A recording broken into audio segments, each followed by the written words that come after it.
Dalawang beses nang nag-attempt si Idol pumunta sa atin para magpagupit at nung una nga ay naligaw pa siya. Nagpapagupit talaga si Idol sa mga semi-high-end na barbershop at sa hindi inaasahang pagkakataon ay nakita niya ang gupit ng kanyang tropa na which is nagpapagupit sa atin. Hindi niya naiwasang mapatingin at mapasabing, "Pre, ang ganda ng pagkaka-burst fade ng gupit mo ah." At sabing, "Saan ka ba nagpapagupit?" "Kung nagpapa-burst fade kasi ako, hindi katulad nung sayo. Yung sa akin kasi basta magmukhang burst fade, okay na yun eh.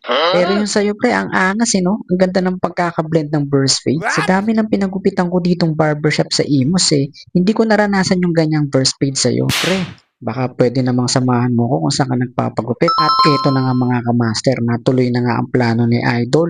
At ngayon natuntun niya na yung shop natin. At syempre, kailangan nating pagbigyan niya at bigyan natin ng malupit na burst fade. Pero bago yan mga kamaster ay nagpaset muna ng appointment si Idol para siguradong makakapunta siya at magugupitan natin siya at mabibigyan din natin ng magandang slot para makapagkwentuhan na rin at makapalagayan ng loob. At eto na nga yung before at bago natin magupitan si Idol at ang after.